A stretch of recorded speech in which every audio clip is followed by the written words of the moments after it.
wellbeing podcast that will inspire you to create a life that you absolutely love. Here at Roar, we care deeply about people's physical, emotional, mental, and spiritual well-being.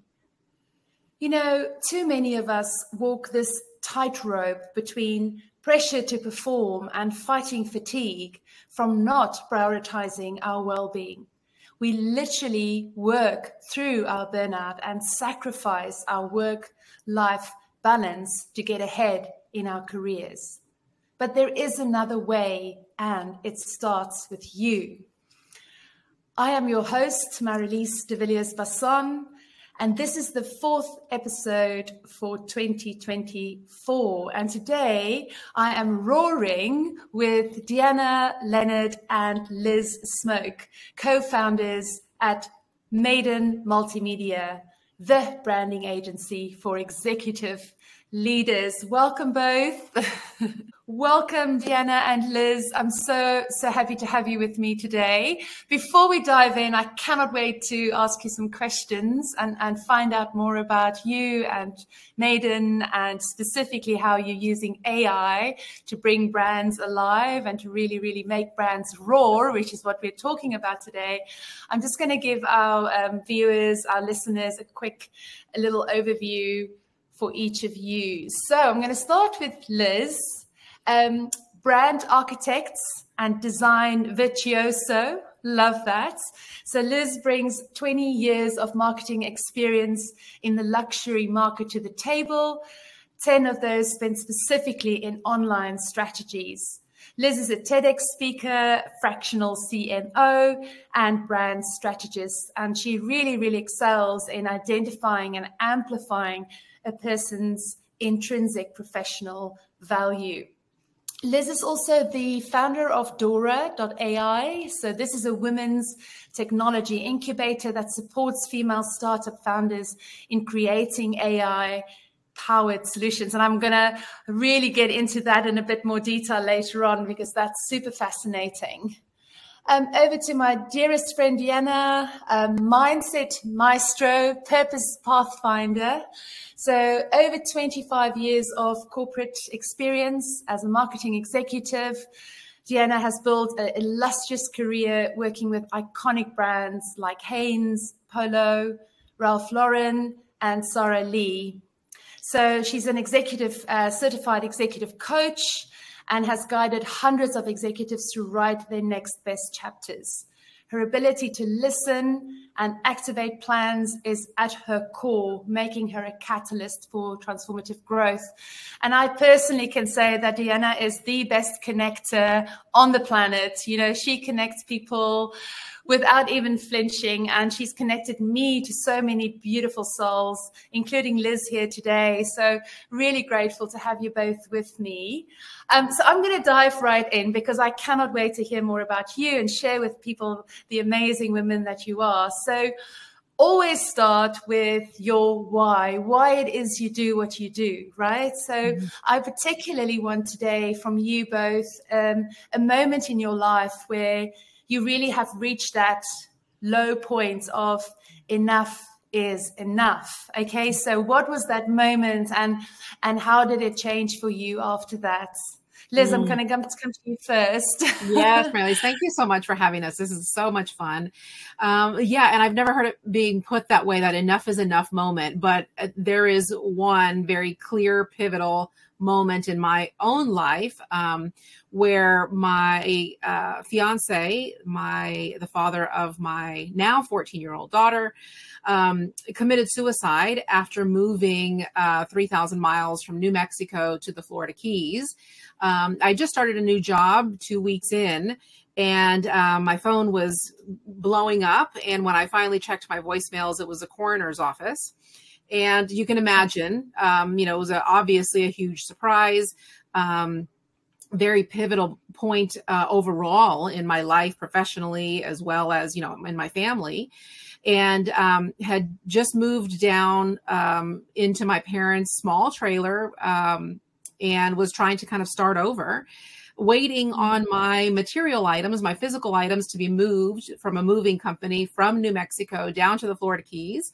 And they were much later than anticipated. Nobody would return my calls. Well, to make a long story short, in that same period that I'd gotten the news about my fiance, in the same week, I'd also gotten news from the movers that they were not coming. They had absconded with every material thing that I ever had amassed in my life, from my child's toys to the canned goods in my cabinets to my shoes, everything. Nothing. Everything was gone. Never saw it again. By the way, here we are 11 years later, never saw anything again. And I knew many years before that I'd had a calling. My parents were both very entrepreneurial, that I'd had a calling to move out on my own. But of course, fear had a good hold on me, having a nice paycheck and healthcare and all the things. So in that moment, I knew that I was not in control of my life anymore. It was up to my boss. It was up to, people around me. It was up to the movers. It was up to everybody's whim what I was going to be doing. And ultimately, my 3-year-old daughter was suffering. So in that moment, I decided I was going to take an incredible leap of faith after being hit in the face by the proverbial 2x4 and take back my life. I had no clue what I was going to do. I didn't know that online coaching or really online business was even a thing. I used to sell used items on eBay for fun, and I thought that was online business. So I literally opened up my laptop that Monday morning after quitting my long corporate career and typed in, how do I make money online? And literally took one foot in front of the other and built a business around helping specifically women really identify what it is that they too wanted to deliver to the world, how that came about in branding and website and marketing. And here I am successfully almost 12 years later in the online space, doing just that for all kinds of people on all 7 continents. That is so beautiful. And really, that what really resonates with me is that moment when, that enough is enough moment, but also where you just absolutely on your knees, you have no plan for your life. I think that's also the way I became an entrepreneur. I always say accidentally so, because it was also that moment where I was literally on my knees and I wish I could say I had this beautiful plan for my life, but actually only figuring it out, putting, as you say, the one foot after the other, taking it step by step by step and figuring it out. Importantly, though, asking yourself what it is that you want, and I think that's something, we forget in our illustrious corporate careers. We get to the point where we just feel empty and without purpose. And with that, I'm going to come, knowing a little bit about Deanna's story, I'm going to come to Deanna to share with us next.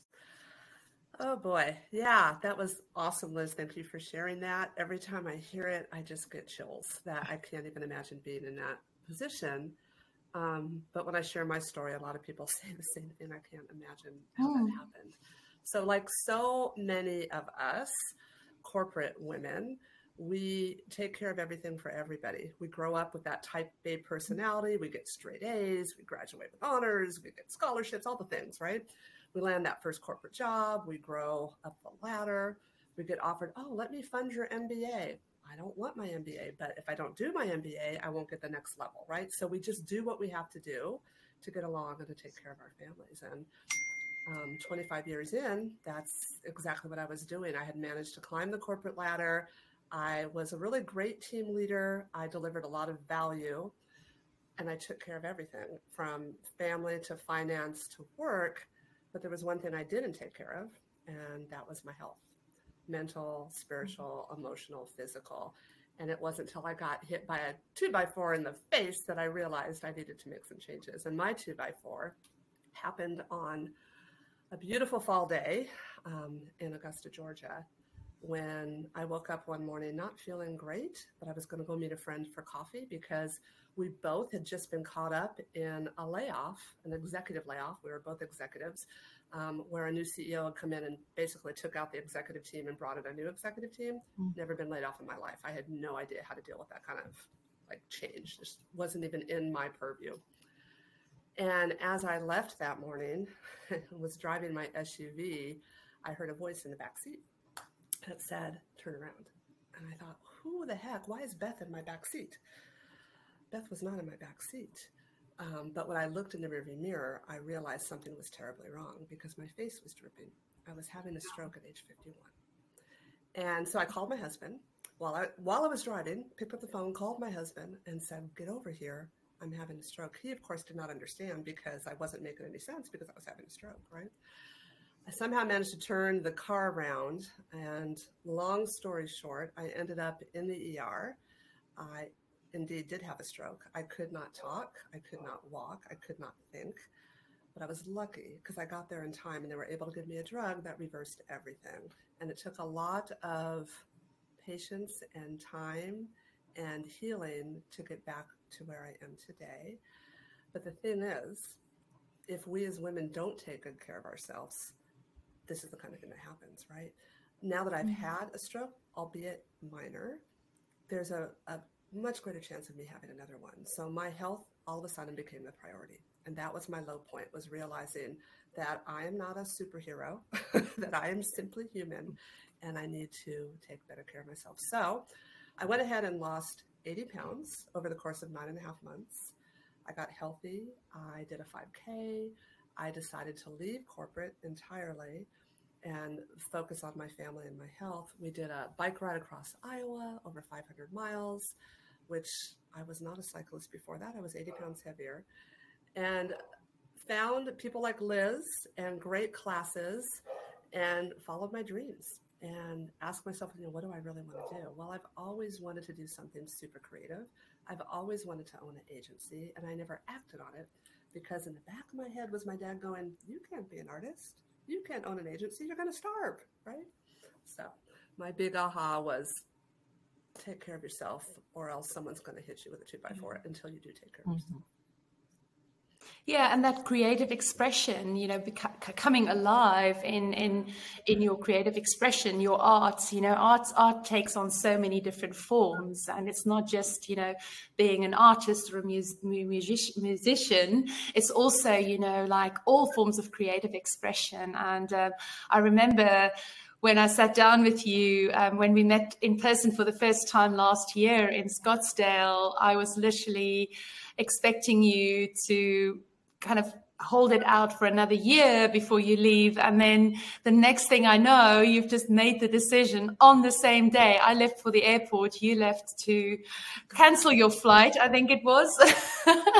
Anyway, I'm so celebrating you, Deanna, because that's such a brave, bold move. And just to see you over a year later, flourishing and thriving and absolutely doing what you love, it really warms my heart. And, it shows me, it makes me believe that, it is possible to and also to make money doing what you love. Isn't that a limiting belief that we have? You were saying about your dad saying you cannot do this, i.e. make money being an artist, and I think that's one of the myths that we want to bust and perhaps, talk a little bit more about that today as 3 entrepreneurial women pursuing careers in the online space, and knowing that it is a very, very exciting time for women in particular, because we are sort of coming into our own, and so tell me a little bit more about Maiden and sort of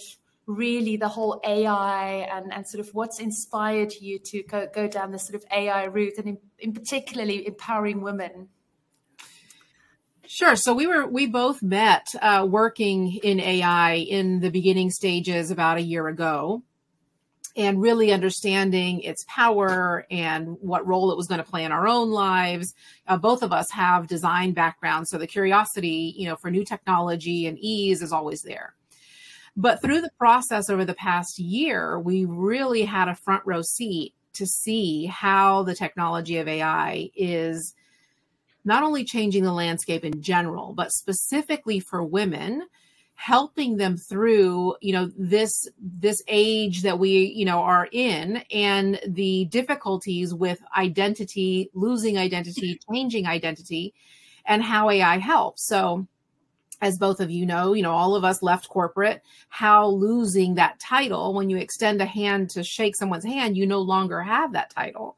So we attribute that to a big loss. I am no longer of value. When we lose the title of mom, when kids go away to college or marriage and we no longer feel like mom anymore, and not only we'll call it the crisis that we go through 40s, 50s, and 60s of just a massive shift in identity and purpose in general. And before that AI has become mainstream, women had to tough that through, right? And maybe fall on their feet, maybe not, likely not.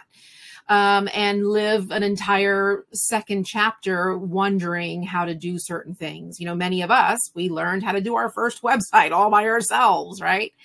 So now with the great democratizer, the great leveler that is AI, we can realize our dreams and our ideas and don't necessarily need a tech team, a sales team, a design team, all the things, content, social media. It now allows and affords every one of us to step forward with full confidence that we can do these things, that we can articulate our ideas. And it's only going to get better from here. What it's done for women, even financially, which I'll let Deanna talk on that piece, is inspiring because it's only going to get better. So that whole transformation that we've seen happen in just the last year, specifically to our people, right? Women of our demographic that are in our space, and what AI affords them has been incredible. And that was really kind of the birthplace of us joining forces and creating an agency around not only helping individuals that are stepping out of corporate or into a next chapter, but also how is corporate bringing in AI to their teams and really elevating and pouring jet fuel over their own processes. Love it. Just tying right on to that, when I first met Liz in this community that we're in, this AI community, I also met a lot of other women, and I got inspired to write just a little brief newsletter on LinkedIn. I featured you on it, Mary-Lise, actually, called The Daily Good. But there's a through line in that newsletter that I was finding after about the 5th interview. I was getting the same kind of answers around AI. These women were coming back to life. Mm-hmm. They had left a very burned out kind of situation, and learning this technology was literally bringing them back to life. And it was amazing to me how many businesses are being launched as a result, and how these women who are in their 40s, 50s, and 60s are feeling empowered again, are feeling like they can support their families, they can make a living, and they can have fun while doing it and not burn out. And that to me was just so inspiring. And everyone's doing something a little different. It just depends on where their passion is. But the power of AI to streamline, help you be efficient. A lot of people that I now work with in this space use AI as their virtual assistant. Mm-hmm. You don't have to hire a virtual assistant. You can have that virtual assistant so you can hire other people to do other things. One of the big things that we both hear a lot about is the fear. AI is going to take my job. Not necessarily. Mm-hmm. AI is going to do the things that maybe you don't want to do, so you can hire the people you want to hire. So there's a very different mindset around that. AI is a powerful force, but it's not good by itself. It's the merger of the EI of the humans that are using it and the technology tool itself. Yeah. Yeah, and I love that. I think we talked a little bit about this sort of how EI, so emotional intelligence and artificial intelligence, come together to be a powerful combination. So the whole kind of practical side of it, like I'm just wondering, people might be sort of sat there thinking, okay, well, you say it saves time, it's efficient, virtual assistant, but can you give me a tangible example? Can you make it real? What does that look and feel like? Go for it, Liz. I know you've got about 100. Yeah. So there's the personal side that we touched on, and there's the professional or business side. So from a personal side, which I'll address many of the folks listening, is when we get to a certain age or a stage in life, there comes a time when we walk by the mirror and we don't recognize ourselves. We don't recognize what we see in the mirror. We see the warrior inside, the leader inside. We feel it, right? We know what we're capable of. But when we glance at the mirror, it says something completely different, right? And it's deflating. People tend to kind of wallow in that when they've lost this outer shell. And this was my very first brush with AI when I really realized this is something more. I too was having that very moment where the outside was not matching the inside and was keeping me stuck, enclosed, and behind doors, right? Is what was the very first image that I created with my own likeness, with my own face on it, was a very serene, dressed in white, just a serene individual, not necessarily angelic. It was set in the Mediterranean, which is my favorite place. And I could see that image had the serenity and the control that I was not feeling in the moment. But what it did was assert to me that she was still there. She was still alive and had a lot still to offer the world, even if the mirror didn't think so, right? So that is what's happening to people individually, where they can reignite, take Roar, for example, they can reignite that lioness inside when the outside perhaps looks meek, looks tired, right? So when we can see that, it's a rebirth that is happening, and mark our words, you're going to see a lot more of that conversation happening over the next couple years, because that is a hidden effect and benefit of AI that many people are talking about. Now, on the business side, and I could be a really good example of this, we have many wonderful ideas, right? However, lots of us don't have all the skills required to birth the idea. Like I mentioned earlier, tech, design, computers, all of that stuff. When you can punch in your idea, pose it as a question into ChatGPT or any AI tool really, and within moments, birth the idea that's been dormant in your head onto a screen, now the possibilities are limitless, right? Again, it's this reignition to the individual that's wielding the AI. So imagine, when Deanna said corporate folks and a lot of people are saying, oh, it's going to take my job. Just imagine as a team leader or a corporate owner, when you can pour this jet fuel on your most creative people, on your most strategic people, they also feel reignited because their ideas are coming to life, right? They feel supported, even if it is a robot, is a machine. What's happening in the inside is very, very real. Yes. I love that so much. You actually took me back, Liz, to when I first started learning the tools. And that first exercise of actually putting your face on something just seems so odd, right? I'm like, I'm not going to do that. But one of the things that triggered me to do that was my husband saying to me when I was so burned out and so disappointed, I miss your laughter. And when he said that to me, I'm like, oh my gosh, what has happened to me? Kind of like that realization when you look in the mirror, that young girl who used to laugh all the time. What happened to me? And so the first couple of images I did were all about making fun of myself. The octopus on my head, the toys on my head, like just crazy, silly things, but they literally brought the laughter back. So for me, it was a very personal kind of experience. But even more importantly than bringing the laughter back is it opened up so many doors, like you said, to business.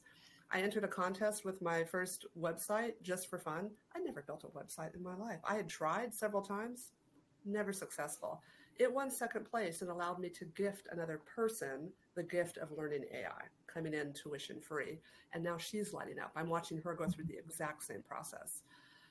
From a business perspective, showing that website to a longtime executive friend of mine made her say, okay, you're going to design my website. I didn't even have to ask. She's like, I want you to design my website. Yeah. It's that kind of thing that happens over and over and over again. Liz and I hear these stories all the time. There really is a lot of power behind it. Yeah. Amazing. And I'm sat here as someone who's still a little bit nervous about this whole AI thing. And I haven't really maybe dipped my toe into sort of ChatGPT, and I played around with the tool you shared, Deanna, the other day. Yep.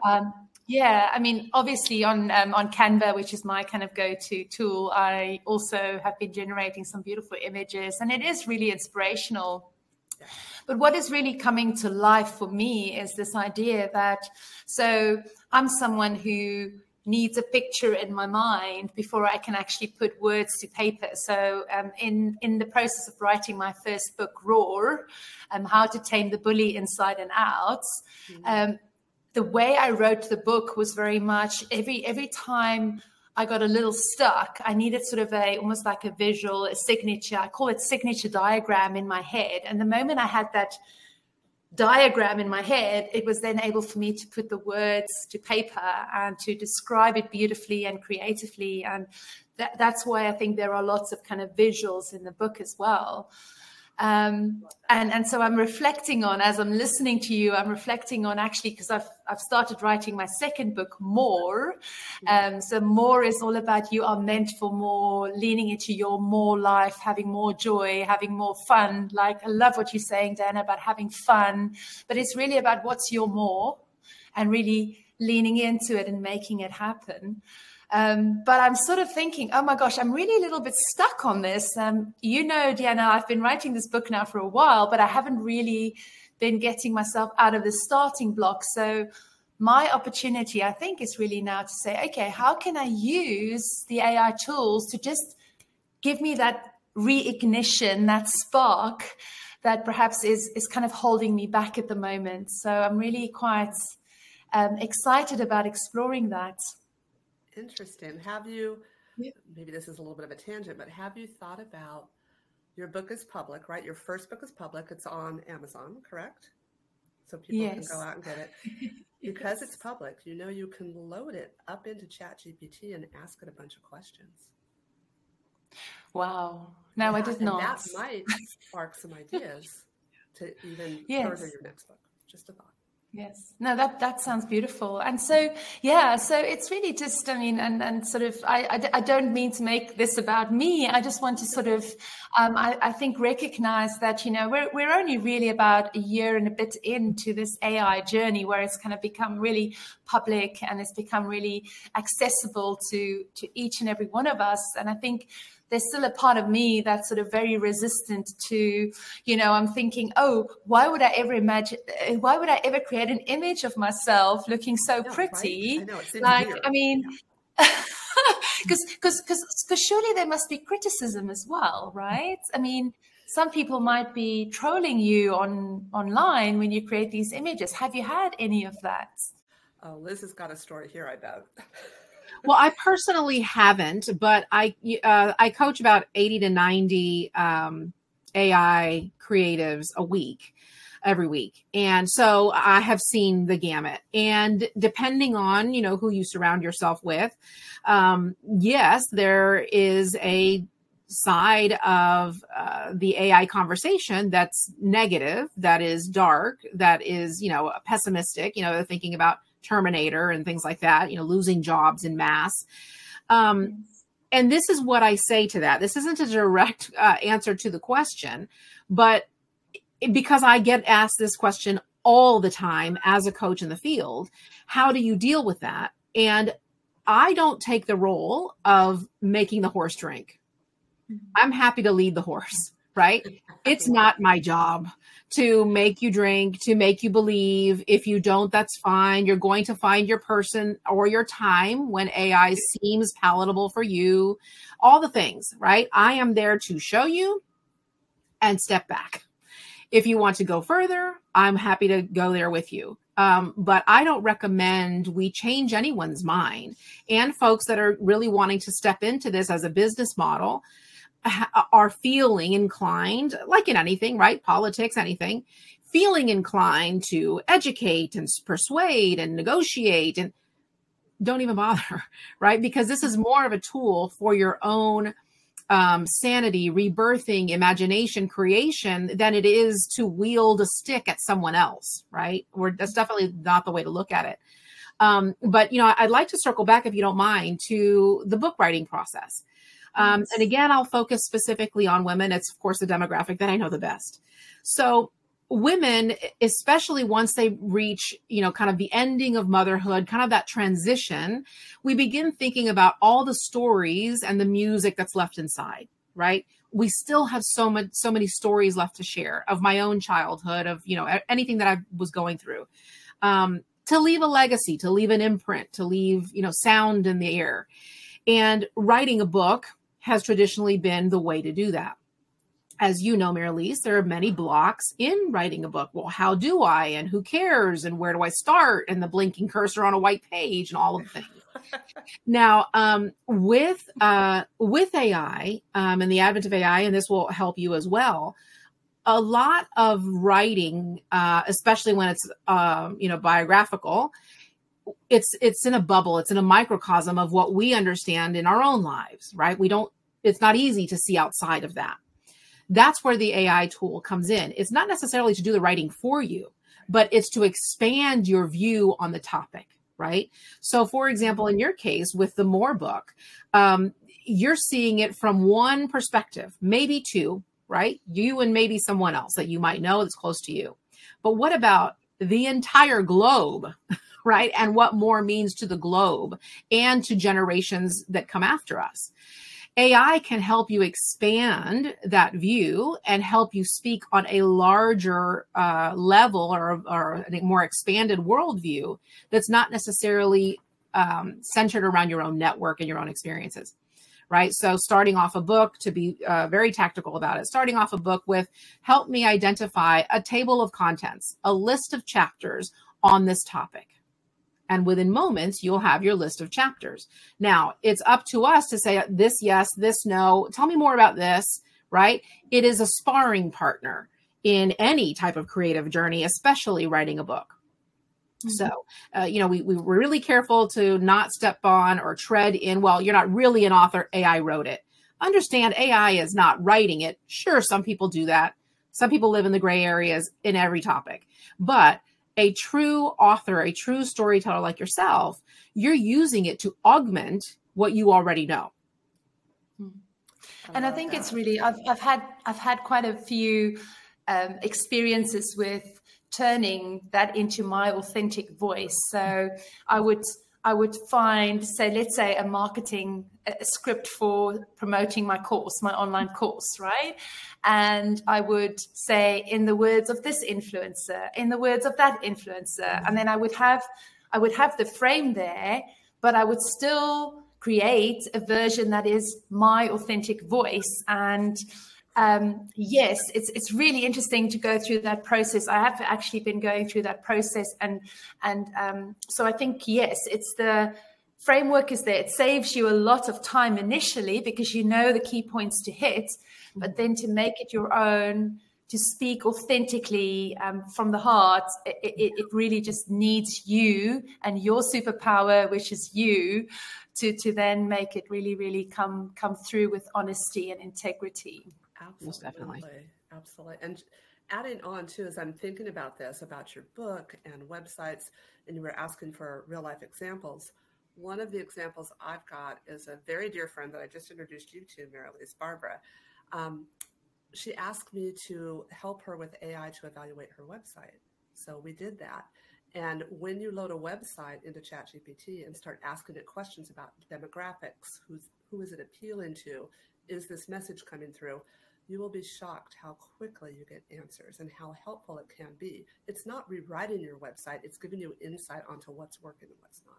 And again, you still have to use your own intelligence, your own experience, your own marketing prowess to do what you want with it. But it's nice to have that kind of partner to make you think more. Yes. Yes, I love the way that you're positioning it as, this is my partner, like my partner in crime. No, kidding. Right. So I really would, I can't believe we're already sort of like almost 35 minutes into this conversation. It just, time flies, so quick when you're having fun and such awesome conversations. I want to just explore a little bit about Dora.ai, which I know is your technology incubator that supports female startup founders in creating AI-powered solutions. Can you say a little bit more about that? Sure, absolutely. So again, Dora was built off of many of the same premises that we just spoke about.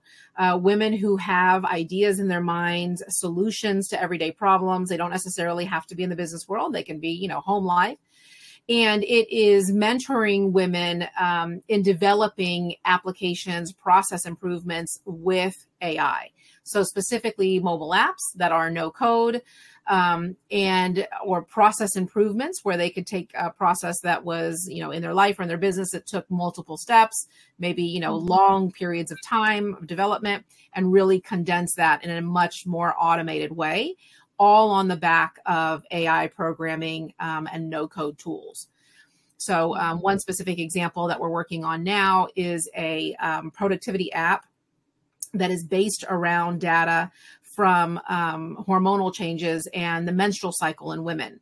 So we're trying to prove that our productivity as women can be matched with our menstrual cycle. So this application is all based in AI. It's no code, and it takes public data about menstruation and cycling and matches that to the individual's productivity. So you would go into this app that's been developed and say, well, today is August the 8th, and I'm feeling, clarity of mind, or I'm feeling extra energized today or not. I'm feeling foggy today. I have dry eye. I feel a migraine coming.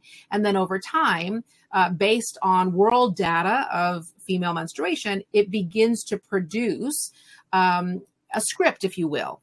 Well, you can expect to be your most creative in this window of the 1st or the 8th. And of course, you'd want to front load your creative work, right? You'll want to plan rest and relaxation around days that you genuinely feel like you need to recharge, like you should probably take more naps or take a quick vacation. So even something that's going to be so world changing for women specifically, and how they produce in the world, is something that's completely done with AI, no coding, no big tech gurus, no giant startup launches. This is a woman out of her home, has this idea, and is now producing it out into a market. That is awesome. I love that. Can we do one for menopause? Yeah. Yes. I actually have a client for you on that one. Her name is Cyrene. Just FYI. Oh, yes, of course. Of course. Yeah. No, she would be absolutely amazing. That's so... Big shout out to you, Cyrene. Yeah. You mentioned I was a networker. Yeah. Mm-hmm. Amazing. No, that's truly awesome. And again, it's it's kind of taking the guesswork out of it. It's really that scientific approach almost in a way. Because we know how much our feelings can, fool us and trick us, and if we can just show up at the right times in our most creative spaces, I think, I certainly was like, you can sign me up today. Right. That's beautiful. Yeah. That's so beautiful. Completely transformative. I mean, it is transforming the way we live, the way, we parent, all the things. I can think of another quick example of a middle schooler creating an app to prevent suicidal thoughts in other young teenagers. Wow. So this applies to, moms with kids at home. When a teenager specifically reaches that, the ideation of suicide, for example, they can return to this app and do what these women have been doing with AI, see themselves as a powerful pirate, or, in the pantheon in Greece, and really reframe what they're seeing of themselves. They spend, of course, as we know, exorbitant amounts of time on social, where it can be extremely dark and gloomy. They can literally reimagine themselves in an instant when they're having a situation or a mental relapse, and reimagine themselves into something strong and, larger than themselves. And even if it's just for the moment, detach them from the thoughts that they're having in a dark way. All of these types of things are created with AI and no code at all. Yeah, it's truly transformative. So powerful, so incredibly powerful. Deanna, did you want to add something to that?